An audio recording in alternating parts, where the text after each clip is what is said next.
Hello everyone, welcome to SMITE Guides. This is Professor Reha here with Agni. Now I'm starting with Agni, I'm restarting this series because now that SMITE 2 is in alpha, SMITE 1 is having slower updates, and possibly not having any more god releases, which is fine for me because that means I can actually talk about all the gods and not have to worry about falling behind or anything. We're starting with Agni because he is, alphabetically, the first in the initial release of gods back when SMITE was originally released. So we're going to start with him. Now there's some pretty interesting things we can do with Agni in his kit before we even get to the itemization, but first we have to discuss his actual abilities. Combustion is pretty straightforward. You see, of course, this little flame thing here.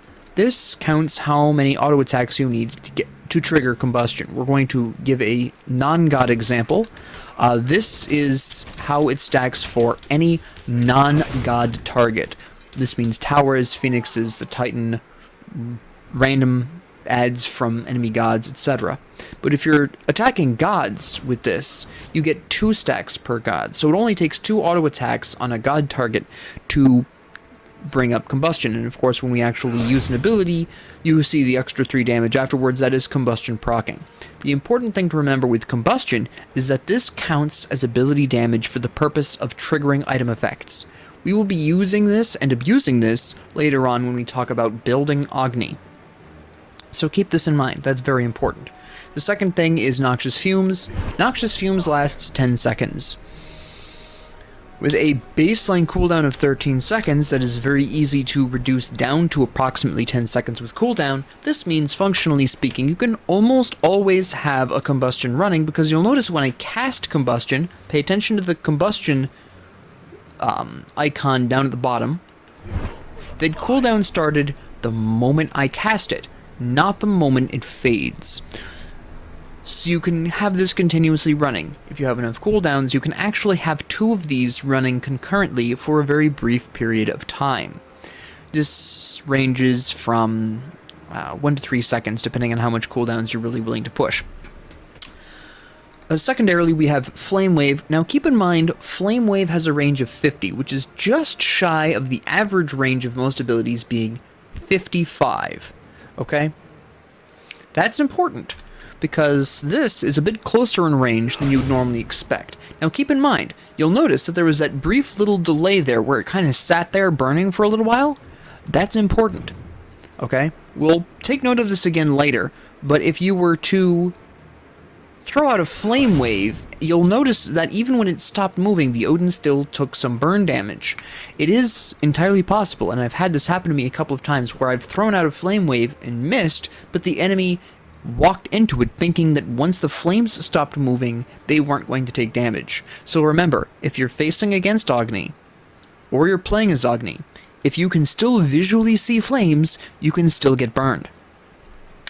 Another interesting facet of Agni is his dash, Path of Flames. We're going to give a sample of this right here.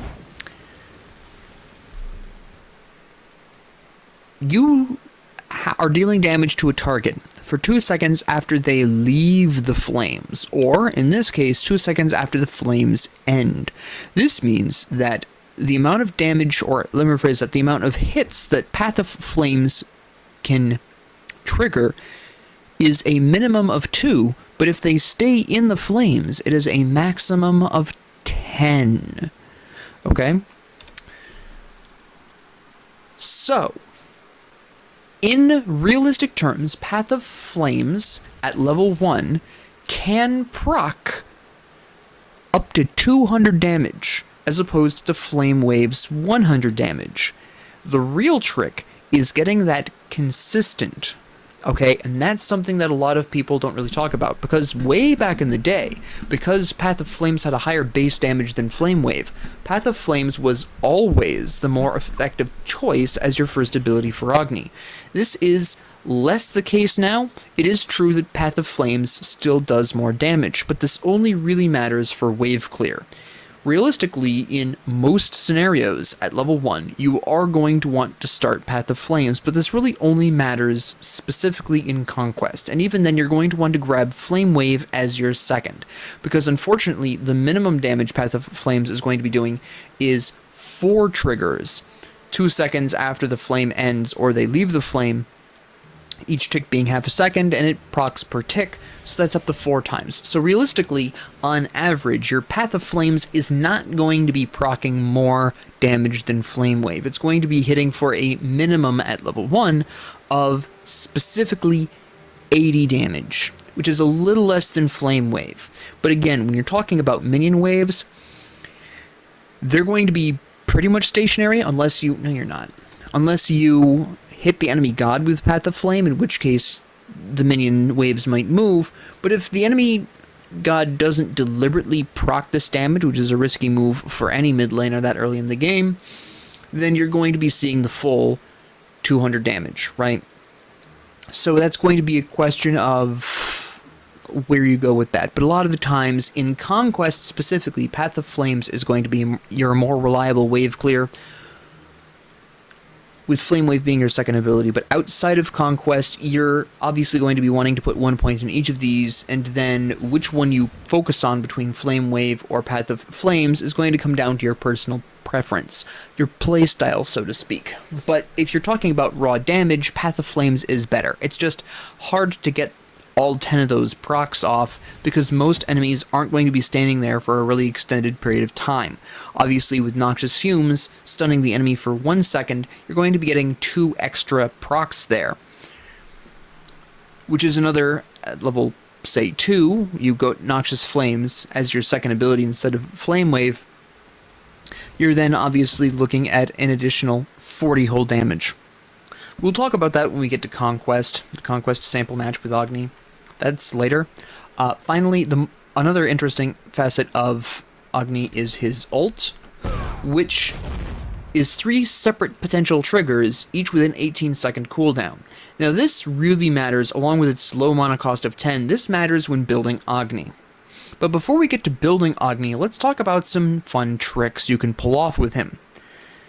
A lot of newer players to Agni are going to assume you have to put down Noxious Fumes before you use Flame Wave or Path of Flame or Rain Fire to trigger that explosion, which then causes the stun, but this is in fact not the case. Fun fact, if you're fast enough, you can cast Noxious Fumes after the ability and still get the stun off. That's the whole reason why Flame Wave stalls for a second. It's so that way you can cast Noxious Fumes and have that trigger immediately. You can also do a very similar thing with Rain Fire, where you can throw the meteor out first and then cast Noxious Fumes afterwards. This is a great way of catching people by surprise. A lot of people somehow don't expect that. For example, you can do this. I mean, I missed the Noxious Fumes, but you could see where the Noxious Fumes was placed below the meteor before it landed and triggered when the meteor landed. Right, and of course, you've also got the famous Path of Flames, Spin Around, and Noxious Fumes. Noxious Fumes wasn't off cooldown at that point, so it was a little slower than normal, but you'll understand the idea. The point here is that you can use Noxious Fumes whenever you need to, and typically I tend to cast it after the fact because it's going to catch more people off guard, and I expect that you'll probably find the same thing. So let's talk building Agni. Now before we talk about the starter items, I'm going to temporarily skip the starter items. We're going to use Vampiric Shroud as for a second here, so we can just put in the 3 items that I actually most consistently build on Agni. I'm going to go ahead and grab... fun fact, I recorded this video before, but I hadn't changed my mic settings, so it didn't come out right, so that we're re-recording this. Oops, hold on. I want to get things in the proper order here. But I discovered an interesting bug during that previous recording. We'll talk about that later. So, I almost always build these 3 items in this specific order with Agni. There are rare exceptions, but let's talk about these 3 items first, because they are very, very important to Agni. Now, first you might be wondering, why Warlock's Staff as your as your second item, technically? Why not Book of Thoth? It does more damage. This is true. Book of Thoth does provably deal more damage than Warlock's Staff, but Agni isn't as desperately in need of that damage as you think, because literally only 2 of his abilities actually have really high scaling. You've got Flame Wave, which you can see has a respectable 156 out of 240 here, and Rain Fire, which has 144, but you can even see here where this is like 60%, and Flame Wave, I believe, is 70%. The rest of these are really low scaling. Noxious Fumes, even with the explosion damage, is very low scaling. Path of Flames, 36 damage out of 240, very low scaling. Combustion, supremely low scaling. Okay? Agni doesn't have a hell of a lot of scaling, so having really stupid high power does not benefit him as much as, say, Kukul Khan or Habwa or someone else like that. What Agni is looking to do is continuously run damage and occasionally surprise the enemy with a burst of big damage. You know, lull them into that sense of confidence with some combustion damage, Path of Flames. Oh no, I'm taking some fire damage. It's only 96 damage per proc and it only procs twice. Bam! Flame Wave in their face, and now they're suddenly going from less than 100 damage to almost 500 per shot, and this is only with 3 items, mind you. So that's really what Agni wants to do, but you don't need super high scaling for this. And again, remember, combustion is an ability damage. We're going to be looking to proc this as frequently as possible and use this to our advantage for some really fun tricks that you can really surprise a lot of enemies with for startlingly high damage output. We'll talk about that in a second, but this is why we don't necessarily care about the high damage output of Book of Thoth. Another thing Book of Thoth offers that Agni does not care about is mana. When we talk about Book of Thoth, one of the big perks of Book of Thoth is the MP5 and the really high mana you get from this. You get like, it's on average around 1,000 maximum mana. Agni only cares about mana early to mid game. Okay? The fact his ult only costs 10 mana across the board regardless of its level means that from like mid to late game onwards, think level 13 onwards, Agni really isn't in much need of MP5 or high max mana. Instead, he benefits much more from the max health that you get from Warlock's staff. Because keep in mind, again remember, Flame Wave is not quite as long range as the average ability. The average ability, you see that line there on the 55. That line is there because that is the average range of the bulk of abilities in Smite. Most abilities reach 55 units. Flame Wave stops at 50, so you want to be a little closer. In other words, you are guaranteed to be in the enemy's range when you Flame Wave. Even melee gods have ranged abilities that are gonna reach out to 55 units, so you are 100% guaranteed to be in their range if you're looking to damage with Flame Wave. So in order to maximize the use of Flame Wave, what experienced Agni players want to have happen is to be weaving in and out of close and long range constantly. You want to be able to dash in there, throw out a Flame Wave or a stun, both obviously, but what order depends on the scenario, and then back out, and then you're going to be throwing out some meteors as you're moving back out into the long range. Your cooldowns are all off. Great, we reapproach, we do Flame Wave, we break the close range again by using Flame Wave, and we get out of there. That kind of thing. You want to be in and out of that close range all the time. You want to be mixing it up. You want to keep them on their toes. This is one of the benefits of Agni. He's good at all ranges, but a really good Agni player is going to be swapping between those two ranges, close range to long range, and really keeping enemies off guard. There are very few mages that can compete with that. Habwa's one of the few, realistically speaking. There are also very few gods that can outrange Agni's ult, so in the early game, when you are too fragile to be popping into that close range for damage, you're looking to poke with your ult. The only gods that I can think of off the top of my head that can maintain and outpoke Agni is Habwa, Iset, and Thoth, all three of whom have abilities that consistently match the ult's range, but obviously have slightly better cooldowns. So they can compete with Agni in a poke war, but there are very, very few gods that can do that. So you have great poke potential with Agni. You've got this diversity of range choices with Agni that is hard to compete with in terms of other mages, and he's really great for responding to a variety of situations, which is why I really like to recommend Agni to players, especially mid players who may not have played him before, or people looking to experiment with mages. He's a great choice. Back to the point, Warlock's Staff increasing your health means you're more likely to survive those close range moments, okay, because you're going to have them and you're going to want to have them, and that max HP really helps. Furthermore, rocking 80 power at max stacks means that you're actually getting some decent power out of here, and you get penetration on top of that. So regardless of whether the enemy team is high damage, high defense, whatever, it doesn't matter. Warlock Staff is giving you something you want. The mana increase is nice in the early game, doesn't make a huge difference in the late game, but it's nice to have in that early game. And if you're worried about stacking it, remember, Combustion is a thing. Combustion is extra damage, and now that Warlock Staff stacks based on damage output and not kills and assists, Agni is going to be a little faster in building up these stacks than a lot of his mage competition is, because Combustion is actively doing damage over time and adding a little bit more. He's, depending on how aggressively you play Agni and how consistent you are getting the Combustion off, you can get 10 to 20% more stacks in the same period of time with Agni than you could with other mages. He is very consistent about this, and it's very, very easy to stack Warlock Staff, given his passive. So, Warlock Staff, regardless of scenario, is a great thing for Agni, whereas Book of Thoth only offers you power that you don't necessarily need all that power, alright? And mana that you're never going to use in the late game, let's be really honest. Well, okay, that's a mild exaggeration. You're rarely going to run out of mana as a late game Agni. It can happen if you're really greedy, but not very often. Next, Soul Gem.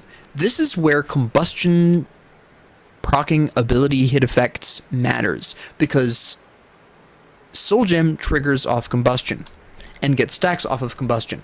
Let me give you an example. You'll notice right now, above my health bar, there is no Soul Gem stacks. We throw anything out that triggers Combustion, like Flame Wave. Look, now I've got 2 Soul Gem stacks. One was from the Flame Wave, the second one was from Combustion. Now if we bring our stacks back up and we use our ult, boom, Combustion procs, and they take the extra 25% of my magic power as damage. This will catch a lot of people off guard.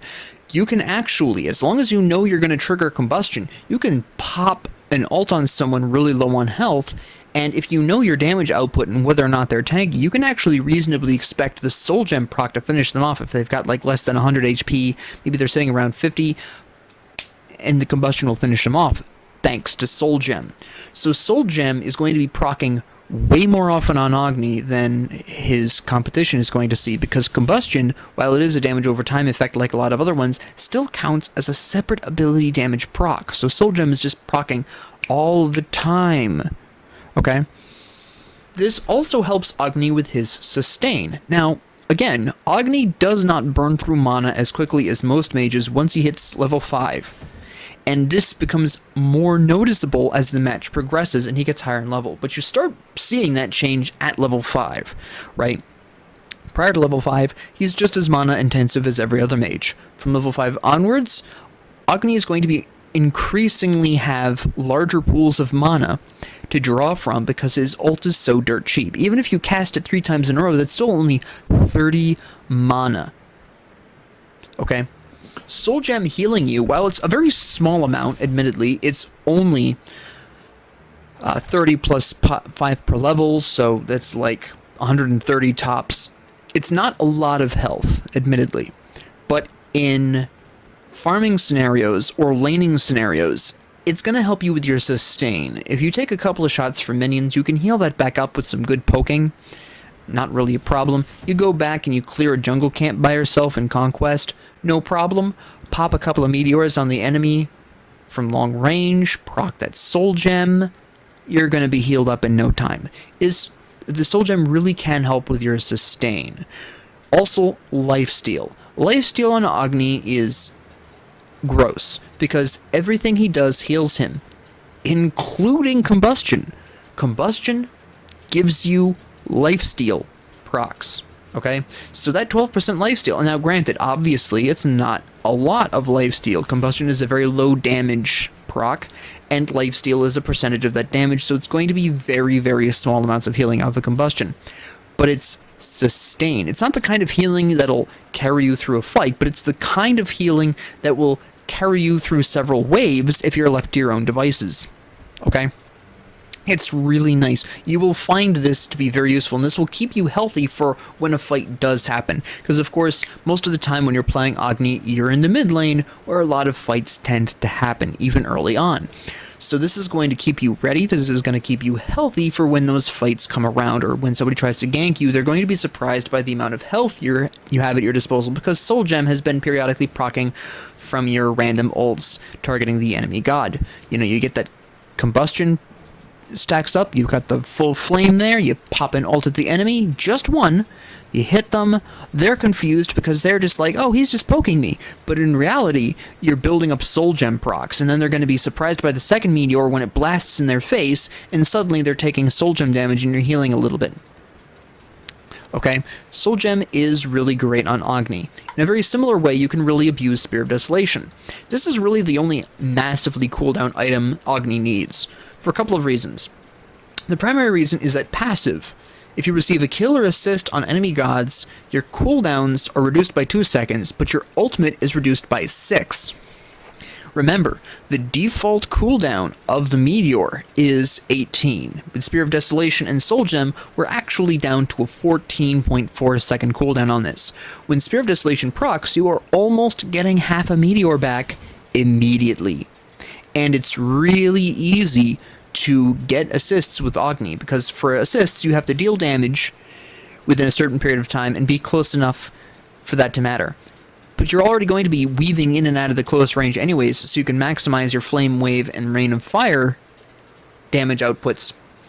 So you're going to be weaving in and out of that close range, and Combustion is going to keep on proccing damage, so you're always going to be having done damage recently to your targets. If you're paying attention to your passive, you're going to be getting, if not the kills, at least a good amount of assists as Agni. So Spear of Desolation can really turn your kit around. It really does do a lot of work here, okay?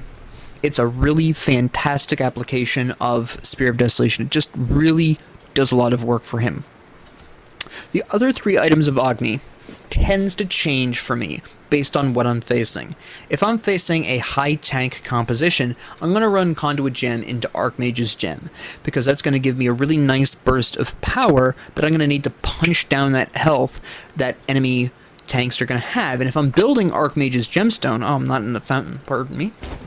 If I'm building Archmage's Gemstone, a lot of the times I am looking to be anti-tank, so I'm going to be building some more anti-tank items. Soul Reaver is very common, but usually I'll lead in with, a lot of times, Spear of the Magus or Rod of Tahuti as a start. Right, we're going to get some nice 20%, because remember, we already have 10% from Warlock's Staff, so that's quite the nice item. So we'll go Spear of the Magus or Rod of Tahuti here. Let's use Rod of Tahuti for a brief example. We'll talk about that in a second.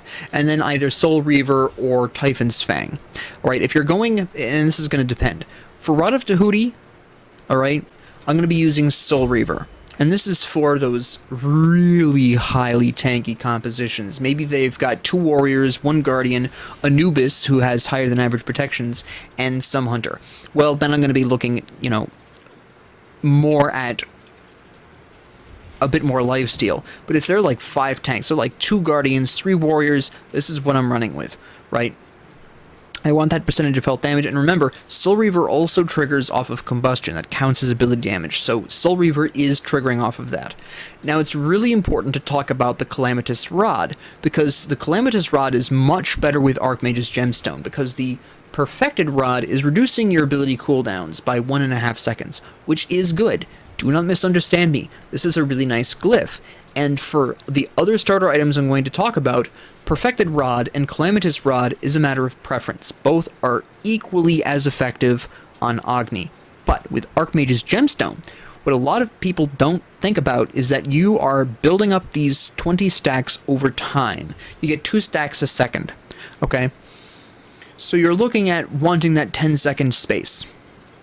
to maximize that damage output. If you use it earlier, that's not a huge deal, but you're looking to do, more damage. And the Perfected Rod, reducing your ability cooldowns by 1.5 seconds, is going to mean that your abilities are up a little faster than normal, and your Archmage's Gemstone is going to proc maybe a bit more frequently than you want. Besides the fact, I find Calamitous Rod to be really easy to trigger. Let's get an example in here. Let's get Guan Yu in here, right? So we want to kill Guan Yu, so we're going to go ahead and dash through here, and you can see the proc there, and then we stun him in the proc using Noxious Fumes. We deliberately proc the Meteor from Calamitous Rod first, using a damaging ability, and then we snap to Noxious Fumes. Boom, stun them in that range, and they're going to get hit by the Meteor. You can consistently land that Meteor with Agni, where you can't necessarily consistently land it with other mages. So I'm really fond of the Calamitous Rod. It's my go-to Rod of Tahuti glyph, as evidenced by the fact that I have it specifically in my core section here. I don't always use this. Sometimes the Perfected Rod is a bit more useful. If you've got a bad matchup as Agni, Perfected Rod might tip you in the way you need to, but my go-to is Calamitous Rod. But again, Calamitous Rod is only specifically better if your starter item is the Conduit Gem. If you're using any of the other starter items, it's down to your personal preference whether you go Calamitous or Perfected. Okay, so don't misunderstand me. I prefer Calamitous Rod, and it is definitely a bit more consistently useful with the Archmage's Gem, but outside of that which glyph you go with is a matter of opinion. Okay, but this is what I'm normally going to be using against tanks. We have this example here. Again, I would like to just show you, I could also do Spear the Magus and Typhon's Fang. Rather than having the percentage of health damage on Soul Reaver, I'm going for the 40% penetration and a 5% increased damage here, and some nice power out of Typhon's Fang as well, because that lifesteal, of course, is going to be giving you power. But what's more likely to happen, where I'm more likely to use Typhon's Fang, is if I think the enemy team is going to be more damage and, squishier. Because my default de facto starter item on Agni is Vampiric Shroud, and there are a couple of reasons for this. Again, keep in mind, damaging any enemy with an ability restores 2 health and 6 mana. This includes Combustion. Combustion procs this, okay? First off, so that's really useful right there. Combustion also procs Conduit Gem, which can work against it for the exact same reasons Perfected Rod can. But Vampiric Shroud loves Combustion. And then we later on can get into a Sacrificial Shroud. It's going to give us a little physical protections. Now keep in mind, I said this is my standard. Part of the reason for that is not only because Vampiric Shroud procs off of Combustion, but because the 40 physical protection is really useful against the average team comp. The average team comp, including one of every class, means 3 physical. The Hunter is physical, the Assassin is physical, the Warrior is physical. So that 40 protection is going to really help you when you are in those close range scenarios. You're dealing 15% more damage across the board. This is all of your abilities, and you have 18% magical lifesteal, again, triggering off of all of your abilities. It's just a really, really lovely time here, okay? So that's wonderful.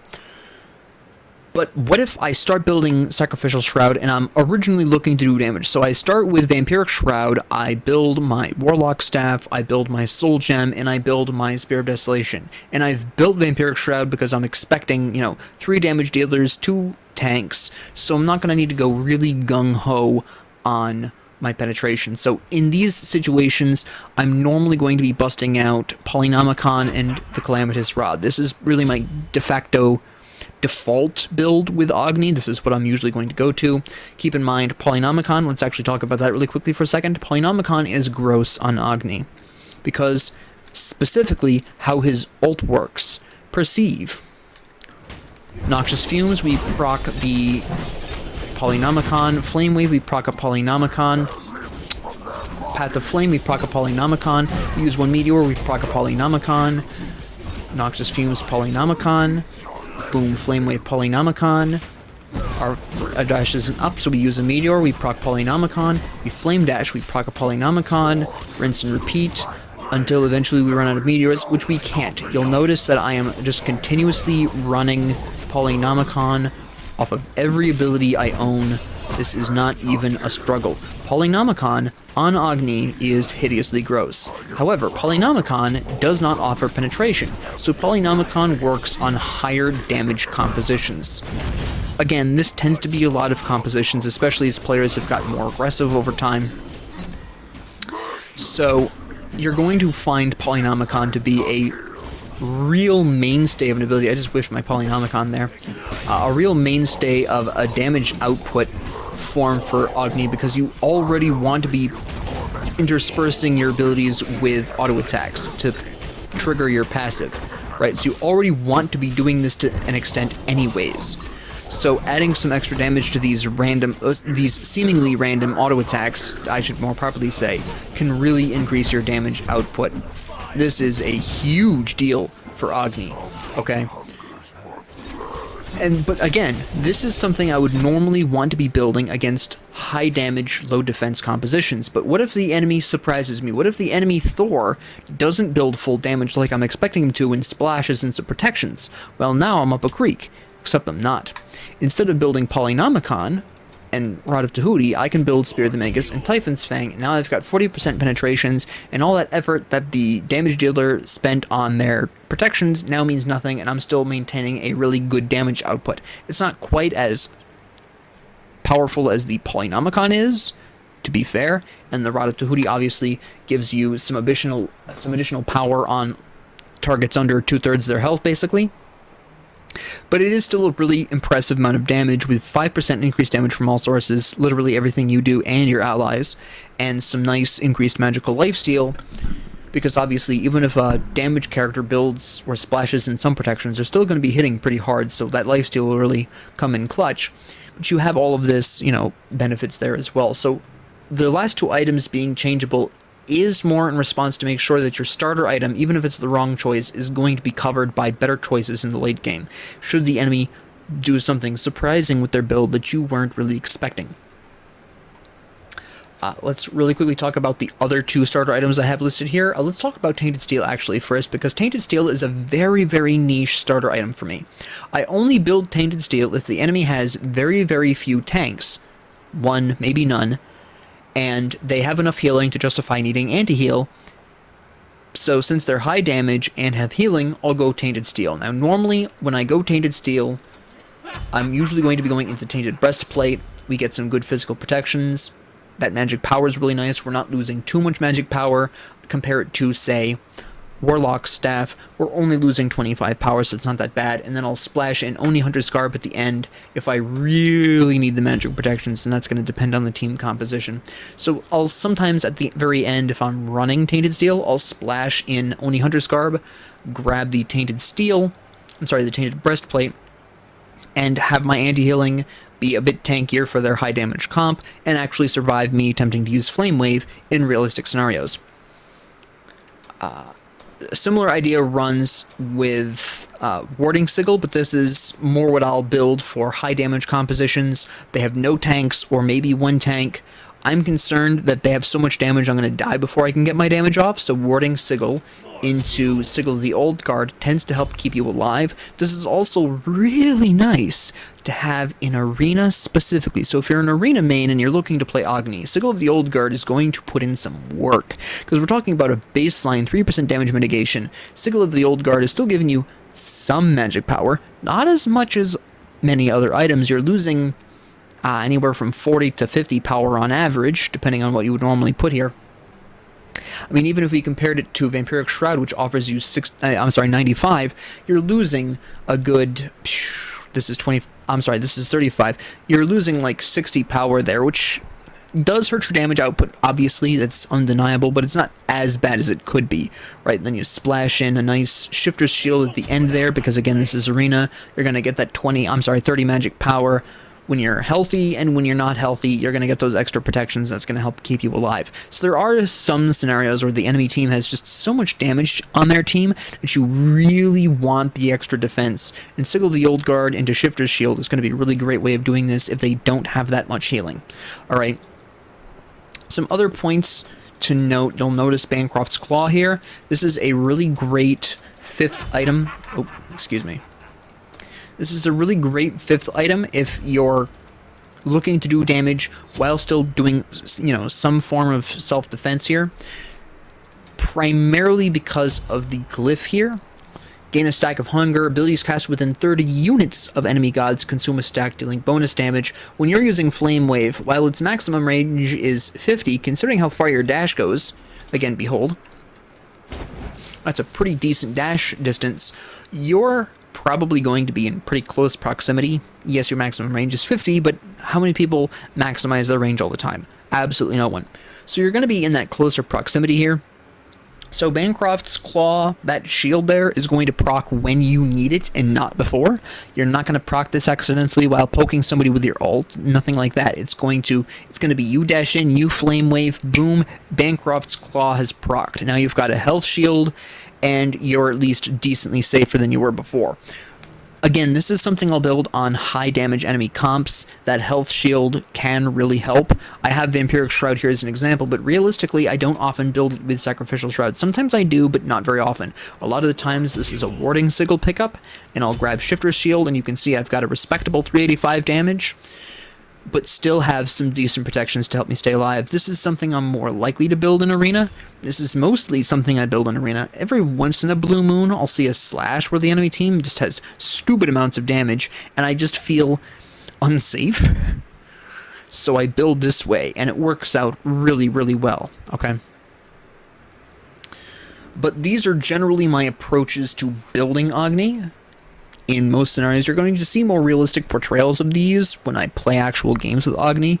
So, that's going to be something that's going to be going on. But this is, a general overview of how I approach building Agni. We're going to get into more specific scenarios as you see them in matches, Arena, Joust, / Conquest.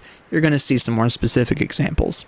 And I'll talk about why I'm building a particular way, what my thought process is for those. So that'll be in the future. But thank you very much for joining me. If you learned something, great. Whether you learned something to play as or against Agni, that's as long as you learned something. And until we see each other again, have a great 24 hours.